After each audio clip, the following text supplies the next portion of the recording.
It's a terrific Tuesday evening here in the city of Lagos. Hello and welcome once again to Game On, the show that brings you all the exciting sports stories all across Nigeria, the continent and the world. My name is Babatunde Koiki. Thank you again for joining us on what promises to be a very, very interesting edition of the show. Don't forget, we're streaming live on YouTube, which means anywhere in the world you are, New Zealand, Canada or Nigeria, you can join the show. Of course, you can also reach us on our streams, our different social media handles. That's X, that's Facebook, that's Instagram, whatever. You can find us anywhere you are. Of course, you can also join the conversation using our, like I said, social media handles. That's newscentral.tv. Welcome once again. I'm not alone in the studio. It's actually a very, very packed studio. The first time we actually had 4 people on the set. So I'll start with my far right. Okwe Adebari joins us once again. Okwe, it's always a pleasure having you on the show. Definitely. It's good to be in the great company of great men. Oh, yeah. Okay. I'll take that as a compliment myself. Just beside Okwe is the former media officer of the Super Eagles of Nigeria, journalist extraordinaire, former senior personal assistant to the former Minister of Youth and Sports. I'm talking about none other than our uncle, legendary journalist Tony Ibitoye. Thank you again for joining us. Thank you, Tony, for the opportunity to be here again. Oh, no, it's an opportunity. We're blessed to have you, actually. And of course, big man, well, did I say small man with big opinions or big man with big opinions? Wale Adigun joins us as well. Again, Wale, always a pleasure to have you. Thank you for having me. I'm not happy with the shirt you have on, but it is what it is. Wale is not, he's not hiding his club affiliations. Last time I was there was fight night. Tonight is game night. Oh, God. Let's go. Well, that's what I have to deal with at times. But thank you, everyone, again, for joining us. Without further ado, let us start the show. It promises to be really good. And it's been a great day for Nigeria as far as the Africa Games are concerned. But yesterday, these Falconets, the under-20 national team of Nigeria, were in stunning form. 1, 2, 3, 4. They defeated their Senegalese counterparts by 4-0 and have now qualified for the semi-final of the women's football event at the ongoing African Games. Don't forget, they won their first game 2-0, defeating Morocco. There you can see confirmation of that result. Nigeria's women's under-20 national team doing pretty well, beating their Senegalese opponents by 4-0. That's 6 goals scored in 2 games, 2 clean sheets. Really, really good performance by Coach Danjuma's girls. Meanwhile, the men's team, the under-20 men's national team, well, they finally got back to winning ways. Needed a late penalty, but a win nonetheless, defeating their South Sudanese counterparts by 1-0 to also get their first points on the board at the ongoing Africa Games men's football event. So let's quickly show you the standings, the group standings for both teams, as it were. Let's start with the group standings for, yes, there you see, that's for the women's, that's Group A, for the women's under-20, I believe. Yes, so it's Congo leading that group by just 2 points, followed by Benin Republic with 2 points. Ghana with just 1 point, while the Gambia have just 1 point as well. That's in Group A. For Group B, where Nigeria is situated, Nigeria finally getting a win yesterday. That puts them 3 points to the good, right behind Uganda, surprise leaders in this group. They've won 2 games, including beating Nigeria as well, also accounting for Senegal. Never saw that one coming. So it's now Uganda, Nigeria, and Senegal. Well, South Sudan are both rock bottom of this group. Nigeria played Senegal in their last game on Friday, and they need to win that game, or at least a draw, possibly, in order to qualify for the second phase. But let me start far right, Okwe. Now, the women's team, obviously, being dominant on the African continent at every level. It was never going to be a question of whether they were going to beat Senegal. It was a question of whether, if they were going to beat Senegal, it was a question of how much. But 2 games, 2 clean sheets, 6 goals scored. I think they're looking good. Definitely. I'm happy with them because going into the tournament, there weren't so many expectations from them. And I don't think we're really excited to see what they had to offer us. But, I mean, they've given us something to speak about. And I'm looking forward to seeing them move on to the next stage of the tournament. They will face more, should I say, tactically difficult games, and it's left to the coaching staff and the players to show what they have in store and how much desire they have to go ahead and win this tournament. Let's give you that the standings in the women's draw of the competition. That's Group A and Group B. There you go. That's Uganda again. I don't know. They're doing something right in this competition. Leading Group A with 4 points, followed by Ghana's under-20 national team with 3 points. Tanzania and Ethiopia are in 3rd and 4th place respectively. Let's say Group B, where Nigeria is looking good with 6 points after 2 games. There you go. Nigeria looking good, 6 points. Morocco 2nd, Senegal pretty much out of it. So Nigeria have already qualified for the semi-final thanks to those 2 wins. I mean, Coach Danjuma has shown plenty of prowess at this level of football. Recall how his teams played brilliantly well at the last Under-20 Women's World Cup in Costa Rica. A lot of his players have graduated to the senior national team proper now. It's just as if he's in the perfect place on the conveyor belt for women's football. Yeah, he's a fantastic coach. I mean, at this level, he's even tried out with the senior team. Yeah. So he's pretty experienced and he knows how to get the results. Don't forget that we are the defending champions. Yes. We won. That's in the women's football event. Yeah, the women's football event. We won the gold the last time out in Morocco. So it's our, I don't want to call it our birthright, but we know how to win this kind of tournaments. And at the under-20 level, we're also very dominant.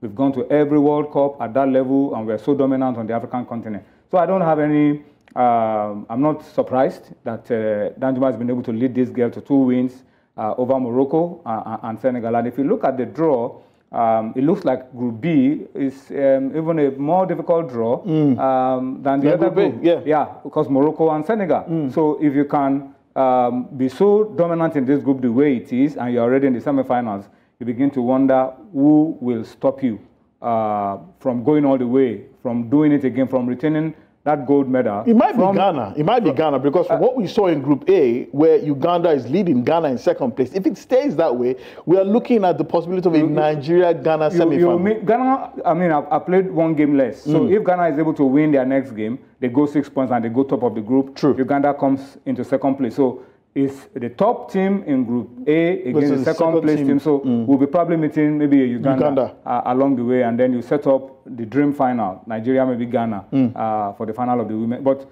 let's not get beyond ourselves. There's a semi-final game to play, so the Falcons can sit pretty. There's only 3 teams in the group, so we are done and dusted. We wait for the other team that will join us from Group A. From that, I mean, in our own group, the other game between Senegal, winner takes all. You win it, you join Nigeria in the semi-final. So we wait for the 2nd place team in Group A, and then I'm sure that shouldn't be a problem for us. And then probably maybe Ghana in the final. Okay. But I think these girls can win it again. I honestly believe so as well. But Wale, your good friend Ladamboso finally redeemed himself. They did get a win. It wasn't a comfortable win. It wasn't, do I say, a win by a landslide? But a win is a win and 3 points on the board. Surely, maybe this team is finally beginning to wake up after a slow start. By scoring a penalty. They won. That's all that matters. You win what's in front of you. That's the most important. Penalties are also part of the game. Yeah, exactly. True. And I mean, we saw how Ronaldo's team missed penalties yesterday. So it's always difficult. But I'm happy that they bounced back against a South Sudan side that had the potential of being a banana skin game. But I mean, the most important thing is what happens against Senegal. That looks like the final before the final because that game is going to decide our fate in this football men's event. But I'm happy that Laramboso gets some reprieve after that loss in the first game. And the vibe from the camp is that, they're positive, they're confident they can get something against Senegal. I think a draw should do it against Senegal, though, but I'm hoping that they can go in there and go for the kill, get a win. But, I mean, getting 3 points on the table, very crucial. So, Tony, you know Ladamboso quite well. Interactions with him in the past, and a lot of people have claimed that maybe he's do I say that he's no longer as astute as he was in the past? That maybe the Nigerian Football Federation and authorities should start looking at younger coaches with fresher ideas, like Coach Olumide Ajibolade of Beyond Limits FA and other coaches who are showing tremendous promise in youth football, that maybe they should be the ones to plug these gaps at youth football. We talked about Danjuma's place in the scheme of things. Nobody's questioning that. But maybe we should start looking at other coaches, younger coaches with fresh ideas. Yeah, Boso has been there for a long time, no doubt about it. And then, of course, you look at how well we performed at the last Under-20 World Cup, getting to the knockout phase, finishing in 3rd place on the African continent. You see, the problem with looking for, talking about Boso is what kind of results has he been able to pull? And then you ask yourself, what do we want to achieve? You know, they knew about the football event for the All-Africa Games barely a month to the All-Africa Games. So there's been very little time to prepare the team. And probably the federation felt, look, instead of looking for a coach who is going to start from the scratch and wants to go look around for players, all of that, let's bring somebody who already has a system in place, who already has a group of boys he's worked with, and it will be easy within the short frame of time to get a team together. So I believe as they go on in this competition, probably the football will improve, and then we'll see what result is able to get. I think at the last All-Africa Games, we got to the finals. Yes, we were losing finally. So let's see what Boso is able to bring to the party.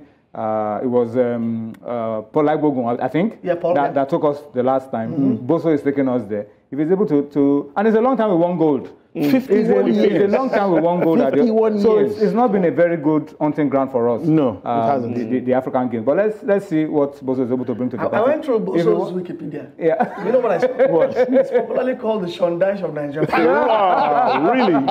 So you can prove all of you wrong by going on to win. Okay, he needs to. Okay, so he needs to prove everybody wrong by going on to win. We'll definitely see how that pans out for Nigeria's own Shondash. But another sport that's doing Nigeria enormously proud is weightlifting, and the Nigerian women's weightlifting team were in brilliant form today, winning two athletes winning 6 gold medals was just brilliant. I mean, Ruth Ayodele claimed 3 gold medals in the women's 64 kilogram weightlifting event. She hoisted 94 kilograms in the snatch and 114 in the clean and jerk for a combined 208 kilograms, while Joy Eze was also brilliant in women's 71 kilogram weightlifting event. She cleared 90 kg in the snatch and 117 kg in the clean and jerk for a combined 207 kg. That's 6 gold medals from 2 weightlifters today. Brilliant performance from Nigeria's weightlifting team up there.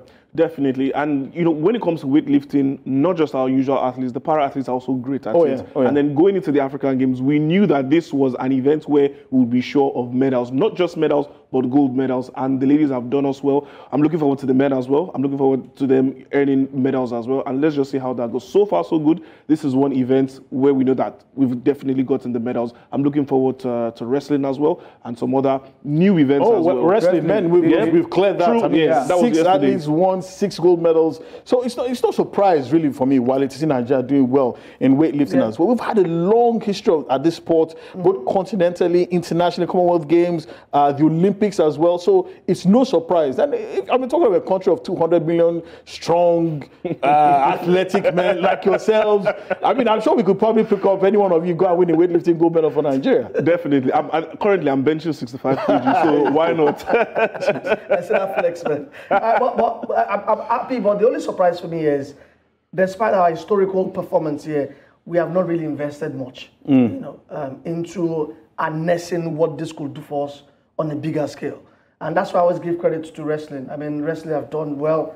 I mean, Danny Gali has been immense. That guy has been a blessing, for that sport. But I get a feeling that weightlifting needs its Daniel Gali too, and it has struggled and struggled. What has seen us do? Every sport needs its Daniel Gali. But the weightlifting team they've done so well. They've done well. They've done so well. You get a feeling that it is more of our natural talent that has come to the fore. But you imagine if we do more of investing, exposure, what we can get. Getting experts. Yeah, I think you see the weightlifting federation. I think they've been doing so well. Yes, they've been going for competitions. Kudos to them. I mean, if you have a federation that is still able, in spite of all the financial, economic challenges, all the chorus every time you go to the ministry, and they are still able to take athletes out to tournaments, to competition internationally, you've got to give them credit. So I think the weightlifting federation, just like the wrestling federation, so many times they are always crying on the pages of newspapers. They want funds, but they manage to squeeze out whatever they can, pull sponsors from here and there. For Daniel Amokachi, he is a top-ranking official in Bayelsa State government, so he's able to pull the resources from the state government to go on. But the guy in weightlifting is a young man who came in at during the last election, Dr. Abdullahi. He's able also to rally around and move some of these athletes, weightlifters, out to international competitions. And the results are there. We're good, we're dominant at the Commonwealth Games, we're dominant now at the Africa Games. The next stage, of course, is to go to the Olympics later this year and try to win a medal or two. I think that would be great, actually. That would actually be some sort of icing on the cake for the great work that the people like Daniel Amokachi and, of course, Dr. Abdullahi have been doing. Well, one man who has been in Accra, has been watching every single event that Nigeria has been competing in, is a man a lot of us like to fondly call Gattuso. Dare Kuti, reporter for ACL Sports. He joins us live from Accra now. Dare, thank you so much for joining us. I know you've had a long, long day. First, we were watching weightlifting, and I believe you also watched the debut of MMA at the Africa Games. Yes, good evening. I'm currently at the MMA venue where we have at least 5 Nigerians that will be participating in the finals of the MMA. And just a few minutes ago, I was coming from the judo venue where Franca Audu won the bronze medal for Nigeria at the 52 kg. She won a bronze medal at the 2011 All-African Games in Maputo. She won a bronze medal for Nigeria at the All-African Games in Congo. And now she's winning another bronze medal for Nigeria at the African Games in Accra. So judo has been able to put a smile on the faces of Nigerians. Well, Dari, I believe you watched the weightlifting event today where Nigeria won another set of gold medals. It seems as if Nigeria is particularly dominant in this event, especially at these games. Well, the thing is that there are some sports, whether we camp or we don't camp, Nigeria actually win, and one of them is the weightlifting at the African Games in Morocco, where we came second. Weightlifting was the sport that gave us the most medal. And it's unfortunate that these sports that are actually making us proud are not being supported. And when I say supported, is the fact that private investors and the private sector are not looking to them. By April, that's next month, Nigeria will be participating in the last series of the Olympic trials. And 3 of our athletes will be participating in the Oliseh, Adijat and Folashade. They'll be going, but these people are crying of funding. The same thing, wrestlers. They'll be going to the African Championship in Egypt next week, and they're also crying of funding. I've always clamored for it. You cannot give football 13 billion naira for the AFCON, and these sports that will definitely give us medals. Nobody will support them. So I'll continue to call on government to support these sports that always bring medals to us. And football has a lot of sponsors, and they give us no joy and no result. So why not channel these fundings or funds to other sports that will definitely give us medals? Look at the Olympics. Oboro Dudu won us a silver. Until now, she does not have a sponsor. I say it's sad. If not for the likes of the governor of Bayelsa State, who has been sponsoring her to most of these international tournaments, she'll be stranded. Adekuroye is actually in the US now, using her own personal funds to go for some of this competition. She has qualified. When she wins the Olympics, they'll give the credit to Nigeria. So we need government and private sector to invest in other sports that always bring smiles to our faces. I think that's an excellent submission, guys. But Tony, you have a question for Dari? Dari, okay. Let me start by asking you to take back that statement that football is not bringing us joy. Where were you during the last AFCON, after the victory over Cameroon, for example? But then there's been talk about the quality of the organization of the African Games. And then let me not even talk about the organization. Let's talk about our medal push. We're second on the medals table. We're chasing the Egyptians. From what you've seen, I mean, you are a multi-sports person. From what you've seen and what you think of the other events that are still coming up, like the Scrabble. I have high hopes that Nigeria will make a clean sweep of Scrabble. Do you see Nigeria eventually catching up with Egypt? It looks like a tough call. Can we catch up with Egypt and probably overtake them before the end of this competition? Well, it's not possible for us to catch up with Egypt. Even my hopes are not high. I'm looking at the top 5 because what I'm seeing here is a bit dicey. Most of the countries like Morocco and Tunisia, they are better prepared than Nigeria. Don't forget, Nigeria really camped for 2 weeks. And I would not want us to put all our hopes on these athletes that struggle by themselves. So I'll say if we want to be modest, we should say Nigeria to finish at least top 5 and not the usual top. But saying we catch up with Egypt, I don't think it's possible because we still have other sports that Egypt is more dominant in. Like for example, in handball, Egypt are definitely going to win the gold medal in handball. In volleyball, also the same thing, and other sports there. So I think we should just be modest with our expectations and give them a target of a top 3 for these African Games. Well, Wale, you have a question? Yeah, Dari, been a long time. Good to catch up with you again. And I wanted you to talk us through what the mood of the camp is like, Team Nigeria. You know, we're already almost a week into the games. Maybe not officially because it only officially started last week Friday. But what is the general mood, you know, in that Team Nigeria camp? Well, the mood is high, and every athlete is expectant. You know, if you win a gold medal, you have to go with a huge sum of amount, and that's really motivating factor because every Nigerian athlete, for them, the African Games comes one in 4 years, and this is really an opportunity. Most of these athletes have to either make funds for themselves or actually make full cash. After the African Games, everybody goes back to the street where they have to struggle. Most of them struggle to go for national competitions. Most of them struggle to pay their school fees. Most of them struggle to pay their house rent. So the only way most of these athletes get empowered is through the African Games. So I'm sure this is one of the motivating factors why the athletes will definitely want to excel at the African Games. So the camp, the morale of the athletes is very, very high, and they're expecting that once they win, you'll definitely get their match bonuses and allowances. All right, Dari, first of all, thank you for joining us and well done with the good job so far.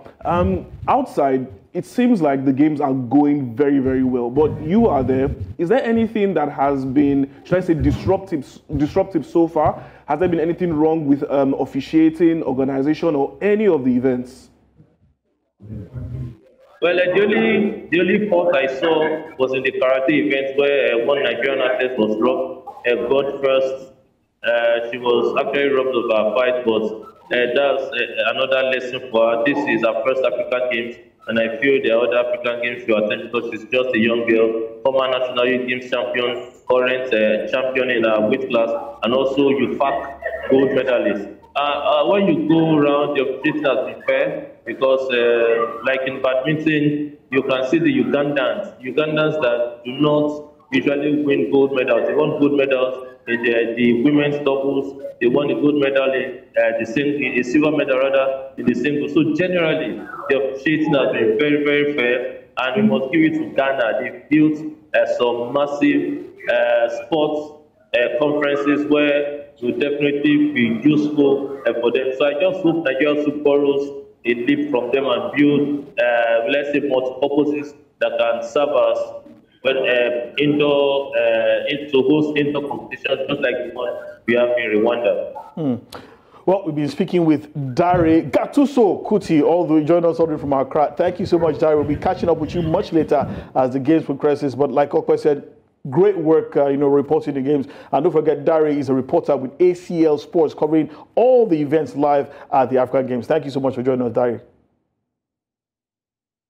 Pleasure to always join the show. Thank you. Well, gentleman, I think he gave the final word, talking about in terms of organization, the fact that Ghana has built some excellent facilities, using some existing facilities at the University of Legon, for example. And we've also heard that after the games, the new sports complex will be converted to a University of Sports. And before we came on air, you and I were talking about how governments should look at the long-term view when hosting games, in order to build facilities that will be sustainable and that can also serve the population of the host country going forward. Yeah, it's a challenge everywhere. Multi-sports events are beginning to have difficulty in getting hosts. I mean, the Commonwealth Games, for example, is a good case in point. And then it's not any different in Africa. In Africa, it's even more challenging. Especially if look at the Africa Cup of Nations. It used to be 16 countries. Yes. Now 32. Yeah. Very few countries on the African continent can host a 32-game. Absolutely. You can even track how hosts find it difficult to meet the deadlines, and then you have to go take the hosting rights, give it to a better prepared country, or postpone. It is a general problem, and that's why a lot of credit should go to maybe FIFA, who are already beginning to think out of the box and looking at the option of multiple hosts. Joint hosts. And then even something for CAF to consider. Let a lot of people, a lot of countries come together. I mean, there's the AFCON in 2027. Yes. It's going to be joint. Tanzania, So it's a big option, really, because it's becoming more difficult for you to host, to prepare, put facilities together, and then put these facilities to good use when the competitions are over. Because some of them turn out to be white elephant projects, some of them don't have good usage, and then they begin to decay, and then they go, just obsolete, and then they become useless. So these are the things that you need to look at. And the challenge is, when you want to host, hosting is usually a part of a big developmental plan. You have a big picture of what you want to do. The hosting of a competition, the provision of facilities is just a bit of what you intend to do, and then it helps you when the tournament is over to put those facilities to good use. So these are the things that we have to begin to consider. The era, those days when we hosted in 2023, in 2003, I beg your pardon, Koja. I mean, the thinking at that time was heavy in terms of investing. Putting facilities, infrastructure for Abuja. And all of that. Abuja was an emerging city, and you needed to develop facilities, build roads, build hotels, build hospitals, and all of that, games villages, and all of that. But things are different now for established cities. So these, I think, should be the thinking. Look for the possibility of getting other people to join you in hosting, and then modest facilities that can be converted into other uses when these competitions are over for the good of the people. Sorry, I just had a quick takeaway from what Darius shared with us, and I think that there has to be a policy, a government policy that ensures that if you go to the African Games or you represent the country, the state, that you are well taken care of, at least with your education. Because see, like you said, most of these athletes are going to leave Ghana and they are going back to their states to struggle. He mentioned struggling to pay school fees, struggling to pay rent. I think that we need a policy, that a sports policy is something that we lack. That if you are competing for Nigeria at the highest level. At the point in time that the country takes care of you to an extent. We saw it was lamented about football. Our team came second at AFCON, and we saw how the president showered everything on them. So I think it's something that, and it really hurts me that the government of the day, we don't know their policy on sports. And I think that has to change going forward. Definitely, it does have to. And then again, just like you mentioned about football, the same way we put so much attention to football in terms of the rewards that goes to these players, both male and female, it should spread across other competitions as well, and other sports. Other sports as well. I mean, they are representing the country, going out of their way. Some of these athletes are even self-sponsored as well. So why not give them what they deserve? A lot of them actually self-sponsored. So I totally agree with the gentleman here that we really need to do more in terms of taking care of our athletes when they are competing for Nigeria. The minimum required should be, at least no athlete should have to think of having to pay rent or having to pay for their school fees. When you compete for Nigeria at the highest level, that should be pretty much sorted. Well, speaking about competing, believe it or not, the Nigerian Medical Association are also competing. You will recall that over the last few years, one of the biggest issues we've had is the issue of jackpot, which has become part of the Nigerian lexicon, meaning that we've seen a mass migration of people leaving Nigeria, established professionals for greener pastures abroad. And a key member, well, a key component of that jackpot exodus has been medical personnel leaving Nigeria. But some of them, those who have remained here, have decided to be, well, keep fit, or do I say entertain themselves while they've been here. The Nigerian Medical Association's 7th NMA Games held recently. Over 1,000 doctors from 7 different regions took part in it, and it was very, very interesting. So if you see your medical doctor, or your GP, or your dentist currently in San Carlo, trust me, he knows what he's doing. The Nigerian Medical Association Games held in Lagos State culminated in a dazzling display of skill and good fellowship. Athletes from various medical institutions showcased their prowess in sports, fostering unity and healthy competition. Amidst the vibrant atmosphere, friendships were forged and bonds strengthened, transcending professional boundaries. The whole idea was to make doctors exercise, practice what they preach, and then form friendship outside clinical environment. Because when we go to work, you know, everybody will knot a tie and everybody is busy, serious, working from morning till evening. But in this environment, even those that use cars are now forced to walk, climb stairs, sit down. Those that play football are playing, those that play other games play. The last few years has seen thousands of Nigerians migrating abroad with their families in search of greener pastures. Unsurprisingly, a large number of them have been medical personnel. Just recently, the Minister of Health, Dr. Tunji Alausa, announced that the federal government had directed that health workers migrating to other countries in search of greener pastures must resign their appointments before embarking on such journeys. Clearly, those who chose to stay behind are putting their skills to use in the hospitals and on the pitch. As the sun sets on the final day of the football event, Team Lagos defeated Team Southwest 1-0 in a keenly contested tie. Team Lagos emerged the overall winner of the competition with 14 gold, 15 silver and 16 bronze medals.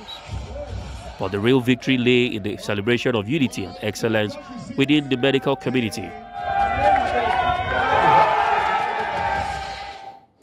Oh, it was actually quite interesting to see doctors or medical professionals also engage in sporting activities. The good thing about it was that if there were any injuries, I'm sure they'd be well taken care of. Physiotherapists, doctors, every single one of them was there as well. So that's a good part as far as I was concerned. Well, let's move on, talk some more football now. And there will be matches in the Nigeria Professional Football League tomorrow. All 10 matches are lined up for tomorrow. Promises to be very good. There it is on your screen. Plateau United entertaining Gombe United. Shooting Stars will be guests of the dangerous Doma United. That game takes place at the Pantami Stadium in Gombe. Sunshine Stars will battle Katsina United. Abia Warriors will be guests of Heartland in a Southeast derby. And how about this for a match? Lobby Stars versus Rivers United. That match takes place in Lafia, where Lobby Stars have been playing for quite a while and are top of the table. Kano Pillars will also entertain Enugu Rangers. Back in the day, this used to be a proper humdinger. And well, another good game to look forward to, Kwara United versus Bayelsa United,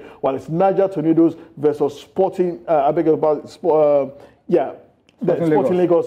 But tomorrow, I beg your pardon, on the 13th, that is the game to look forward to tomorrow as well. Remo Stars versus Eyimba. That's a big fixture. Two very strong, powerful teams going head-to-head in Ikene. Expect a sold-out stadium, while it's Aqua United versus Benden Insurance. Another good game to look forward to. Let's quickly show you the top 6 of the table as it currently stands. Lobby Stars currently leading the way in that one. Lobby doing very, very well with 42 points after 23 games. Like we said, they're playing away from home, but they're doing well. Haven't scored too many, by the way. Just 26 games, 26 goals in 23 games. Pretty much an average of a goal per game, but yeah, they've been doing pretty well. Plateau United follow up with 41 points after 24 games. Enugu Rangers, their 5-game winning streak was brought to an end by Kwara United last week, over the weekend. That game ended in a draw. Remo Stars in 4th place, while Eyimba is 4th versus 5th in Ikene this weekend. Both of them have the same points, 39. That will be a great game. Let's look at the bottom 6 now. Heartland of Owerri, propping up the table. But the man with the magic wand has joined them, Mike Idoko, former general manager of NPAC Siders, Warri Wolves, Sunshine Stars. Where has Mike been? But he has now joined Heartland Owerri in a rescue mission of sorts, hoping to save them from relegation. Gombe United just above them, Aqua United in that relegation zone as well as Kwara United. Just above them is Bayelsa United and Niger Tornadoes. Toyin, I have to come to you very quickly. Mike Idoko, very experienced manager. He's done wonders everywhere he's gone. Can he save Heartland from the drop? Yeah, it depends on the kind of support he gets and how motivated the players are. There have been a lot of stories about the players and how poorly motivated they've been. Sometimes they churn out some good performances that do not translate to good results. And then they had the misfortune of being robbed in Katsina over the weekend, for those who saw the video and all of that. But Idoko is pretty experienced. He knows how to get the results. But you know, if we called Ladamboso the Shondike of Nigerian football, we'll probably call Idoko the Samaladai of Nigerian football. But I wish him the best of luck. I hope he's able to. It's a tough assignment. It's a very, very tough one. But when you look at the number, I mean, the gap between the bottom teams, and it is possible. It is achievable. A couple of good results on the bounce can get you out of. Look at Rangers. Rangers won the title picture. Yeah. But they put together 5 wins and so it's very possible. A couple of good results could turn things around, but that's a tough ask. But if you ask from the experience and the pedigree of Idoko, with some luck, maybe can stay with you, Toyin. Chana Achuru joined us on the show yesterday, and he was very, very vociferous about the fact that everyone is complicit in this issue regarding poor results in the NPFL, the clubs, the referees, and even the NPFL body as well, because we saw some outrageous refereeing decisions over the weekend. You mentioned that one, Heartland versus Katsina United. Wale is chuckling because I'm sure he can think of the VAR, the OB-VAN VAR that we saw in Aba between Eyimba and Doma United, and not to talk about the horrendous goal scored by Rivers United in that 1-1 draw at home to Kano Pillars. Only in the NPFL. Every day, that was a rugby tackle on the goalkeeper, and a goal stood. But do you agree with him when he says everyone is complicit? Even the journalists, according to some people. Well, it's a tough one. But then the quality of our football is a reflection of what all of us have made it to be. So in a way, you can't fault what Achero has said. That everybody has got a role to play. If the media, for example, spotlights all of these issues, put them on the front burner, and make it difficult for referees to mess up, make it difficult for officials to mess up, then probably we'll have a better league. But I think we should commend the NPFL for what they've been able to do. They've been very quick in punishing some of these erring officials, stepping them down and taking them off the list. But then is it deterrent enough? That's the question. That's another issue altogether.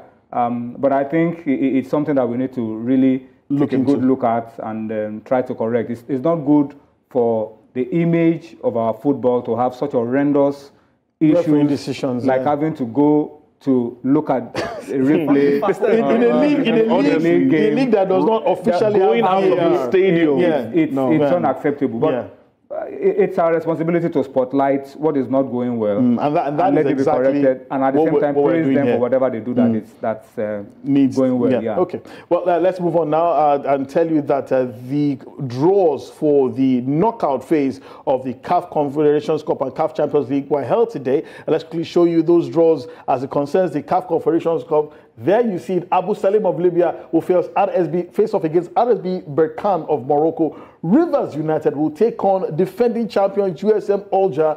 Stade Malien will also tackle Dreams FC. Modern Future of Egypt will take on Zamalek, falling giants of African football in an all-Egyptian affair. My first thought, Wale, is that Ilea, Rivers United will definitely go out. But, I mean, they've surprised everyone every year in, year out with the fact that somehow, some way, they've made it where nobody gave them any chance to. I'm not surprised they came out of that group. That was an easy group. They had APC, Lobito. They were supposed to come out of that group. No. I have to be very honest here. I thought they had an easy group. And now they're out of it, and now the competition starts. because you are playing the champions of the last edition. USM Algiers will beat, I think, Young Africans on away goals. On away goals too, yeah. So it's a litmus test. It's now for you to show how good you are. And I don't know if it's a gargantuan task for them. But first things first, you're playing at home. You need to ensure that tie is alive. You know, going into that second leg. Because see, the North Africans have acted this competition. You like it or not. They've acted the CAF Champions League. They have acted the CAF Confederation Cup as well. But it's a massive opportunity for Rivers to be able to make a statement, you know, continentally. But their chances, honestly, I'm Nigerian. I want them to go as far as possible. It's been a long time. We had a Nigerian also make a long run continentally. You know, so I want Rivers to do this, but it's going to be very difficult. Okay. Very difficult. Well, actually, we caught up with the captain of Rivers United, Nima Wagwa, just today, and we asked him about the draw, what he thinks about it, and also the fact that they will be facing league leaders Lobby Stars tomorrow in Lafia. Yeah, when I heard about the draws, I actually watched the draws and it was funny, but if you want to be in this tournament, you have to beat the best team, and that's where we are now. Right now, we have to beat the best team. Yeah, they're the defending champions, but right now, that doesn't matter. No disrespect to US Maoga, but right now we're Rivers United and we know what's at stake. It's possible and we believe. So we're actually going for what we believe right now, and playing at home first, yeah, it's okay. We take the opportunity to know the team better, try to get our clean sheets and try to score goals, and when we go over there, we know how to handle that one. Then, yeah, the level we are right now in the tournament is where we have to believe. Rivers United have to believe. We've been there, and right now it's not just a Rivers United affair anymore. This is for Nigeria and also for Rivers United. Yeah, it's been a difficult one this season for us in the league, you know, trying to get away points. We've been able to get away draw, but we've not been able to get the whole 3 points away. We actually got the 3 points away in the continent, so we want to transform our continental form to our league game come tomorrow. Nima Wagwa, captain and striker for Rivers United.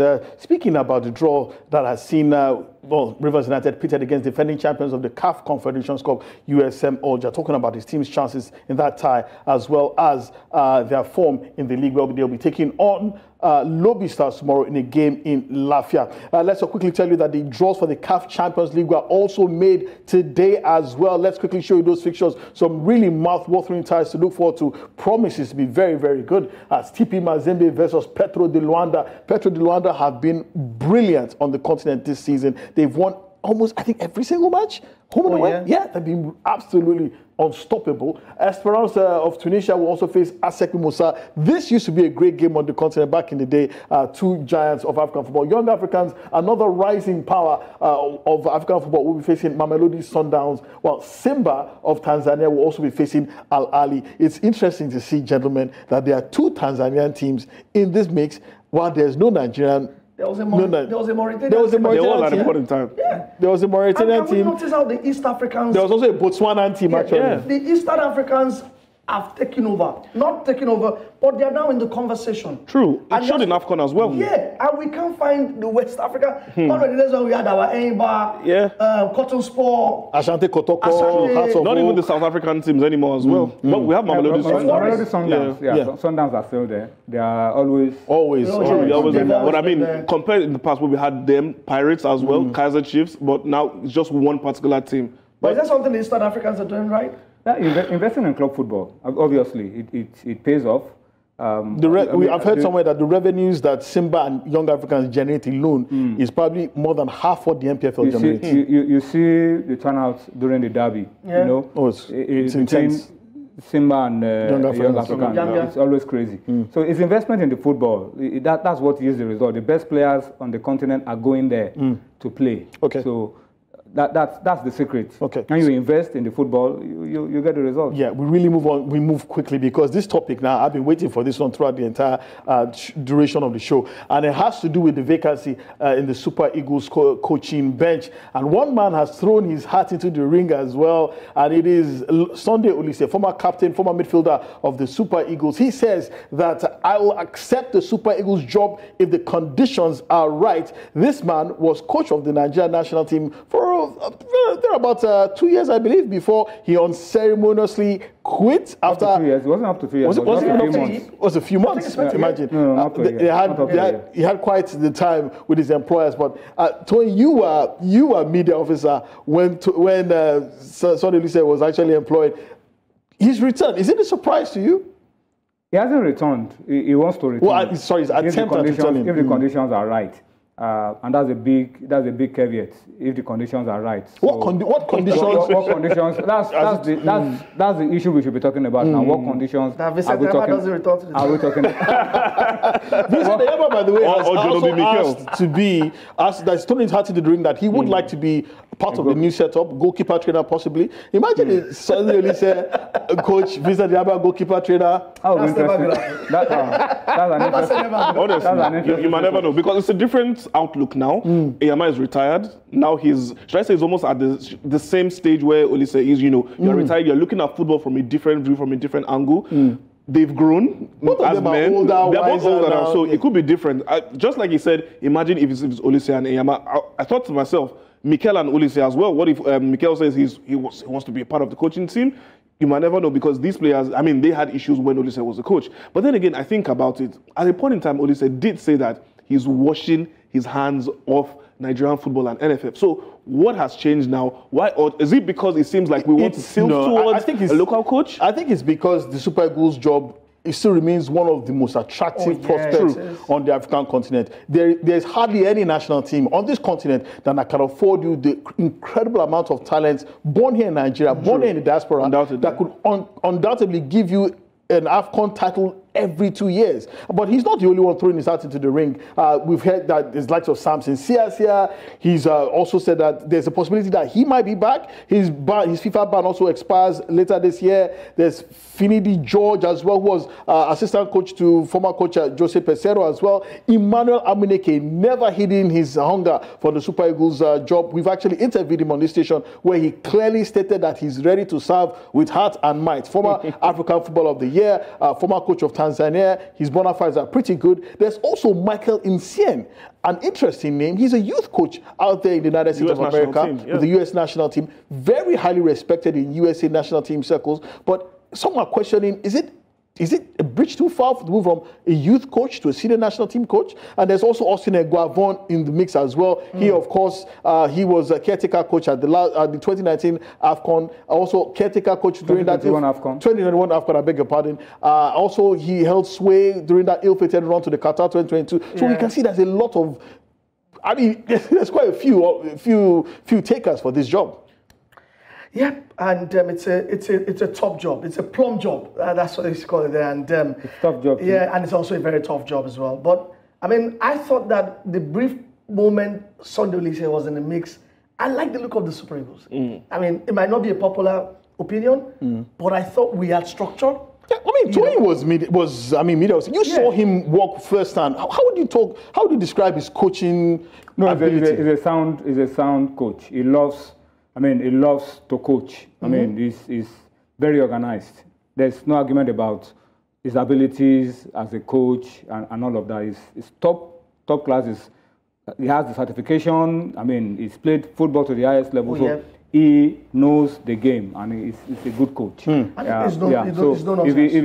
me, if the biggest challenge of a domestic coach are the domestic experts. In quotes. True. But whichever way the NFL decides to go foreign or go local, let's just hope that they make the right decisions and get the right person. And give him for me all the support that he needs. And give the person all the support. We're running out of time, really, but we have to quickly give you a live updates from the UEFA Champions League, where Arsenal are facing FC Porto at home. Arsenal swimming against the tide. They've been under tremendous pressure, but they're finally leading 1 goal to the good. So that draw is finally poised 1-1 on aggregate as it stands now. Barcelona leading Napoli by 2-1 in Spain, and that is how it currently is.